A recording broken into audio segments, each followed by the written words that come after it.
الله أكبر.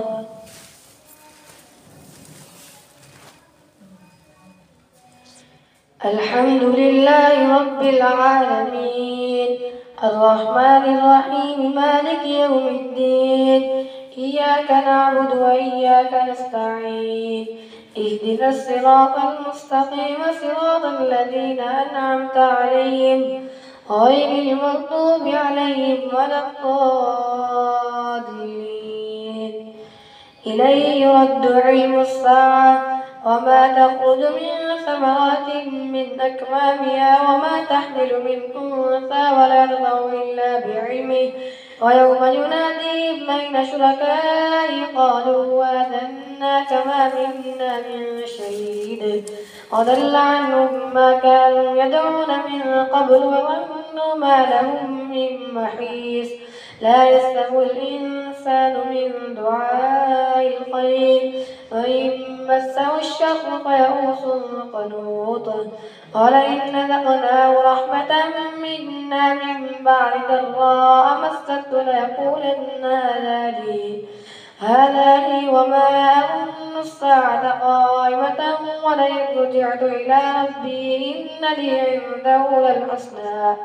ولننبئن الذين كفروا بما عملوا ولنذيقنهم من عذاب غليظ. وإذا أنعمنا على الإنسان أعرض ونأى بجانبه وإذا مسه الشر فذو دعاء عريض. قل أرأيتم إن كان من عند الله ثم كفرتم به من أضل ممن هو في شقاق بعيد. سنريهم آياتنا في الآفاق وفي أنفسهم حتى يتبين لهم أنه الحق. أولم يكف بربك أنه على كل شيء شهيد. ألا إنهم في مرية من لقاء ربهم ألا إنه بكل شيء محيط. حميم عين سين قاف كذلك يوحي إليك وإلى الذين من قبلك الله العزيز الحكيم له ما في السماوات وما في الأرض وهو العلي العظيم. تكاد السماوات يتفطرن منه وتنفر من فوقهن والملائكة تكاد السماوات يتفطرن من فوقهن والملائكة يسبحون بحمد ربهم ويستغفرون لمن في الأرض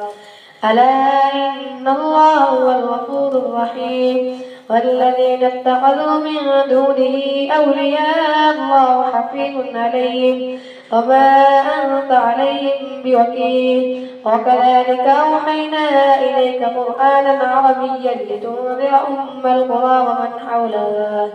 ومن حولها وتنذر يوم الجمع لا ريب فيه فريق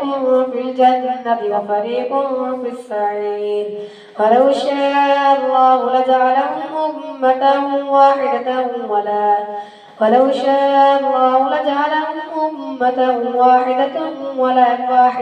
ولكن يدخل من يشاء في رحمته والظالمون ما لهم من ولي ولا نصير. أم اتخذوا من دونه أولياء فالله هو الولي وهو يحيي الموتى وهو على كل شيء قدير. وما اختلفتم فيه من شيء فحكمه إلى الله ذلكم الله ربي عليه توكلت وإليه أنيب. فاطر السماوات والأرض جعل لكم من أنفسكم أزواجا ومن الأنعام أزواجا يذرؤكم فيه ليس كمثله شيء وهو السميع البصير. له مقاليد السماوات والأرض يبسط الرزق لمن يشاء ويقدر إنه بكل شيء عليم. شرع لكم من الدين ما وصى به نوحا والذي أوحينا إليك وما وصينا به إبراهيم وموسى وعيسى أن أقيموا الدين ولا تتفرقوا فيه كبر على المشركين ما تدعوهم إليه الله يجتبي إليه من يشاء ويهدي إليه من ينيب وما تفرقوا إلا من بعد ما جاءهم العلم بغيا بينهم ولولا كلمة سبقت من ربك إلى أجل مسمى لقضي بينهم وإن الذين أورثوا الكتاب من بعدهم لفي شك منه مريب فلذلك فادع واستقم كما أمرت ولا تتبع أهواءهم فقل آمنت بما أنزل الله من كتاب فأمرت لأعدل بينكم الله ربنا وربكم لنا أعمالنا ولكم أعمالكم لا حجة بيننا وبينكم الله يجمع بيننا وإليه المصير والذين يحاجون في الله من بعد ما استجيب له حجة داحضة عند ربهم وعليهم غضب ولهم عذاب شديد الله الذي أنزل الكتاب بالحق والميزان وما يدريك لعل الساعة قريب يستعجل بها الذين لا يؤمنون بها والذين آمنوا مشفقون منا ويعلمون أنها الحق ألا إن الذين يمارون في الساعة لفي ضلال بعيد الله لطيف بعباده يرزق من يشاء وهو القوي العزيز من كان يريد حرث الآخرة نزد له في حرثه من كان يريد حرث الدنيا نؤتيه منا وما له في الآخرة من نصيب أم لهم شركاء شرعوا لهم من الدين ما لم يأذن به الله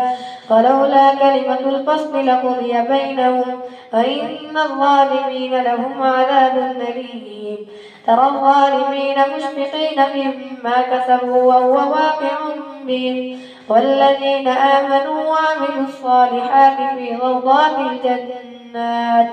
لهم ما يشاءون عند ربهم ذلك هو الفضل الكبير ذلك الذي يبشر الله عباده الذين آمنوا وعملوا الصالحات قل لا أسألكم عليه أجرا إلا المودة في القربى ومن يقترف حسنة نزد له فيها حسنا إن الله غفور شكور أم يقولون افترى على الله كذبا فإن يشاء الله يختم على قلبك ويمحو الله الباطل ويحق الحق بكلماته إنه عليم بذات الصدور وهو الذي يقبل التوبة عن عباده ويعفو عن السيئات ويعلم ما تفعلون ويستجيب الذين آمنوا وعملوا الصالحات ويزيدهم من فضله والكافرون لهم عذاب شديد ولو بسط الله الرزق لعباده لبغوا في الأرض ولكن ينزل بقدر ما يشاء إنه بعباده خبير بصير وهو الذي ينزل الغيث من بعد ما قنطوا وينشر رحمته وهو الولي الحميد ومن آياته خلق السماوات والأرض وما بث فيهما من دابة وهو على جمعهم إذا يشاء قدير الله أكبر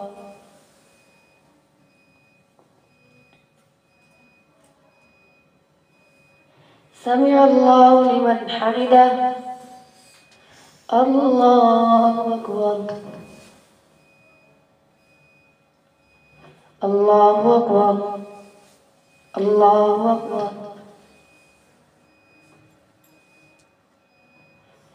الله أكبر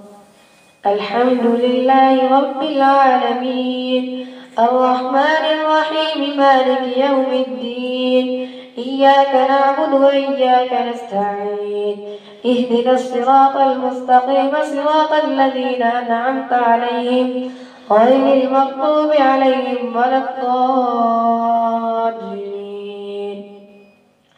وما أصابكم من مصيبة فبما كسبت أيديكم ويعفو عن كثير وما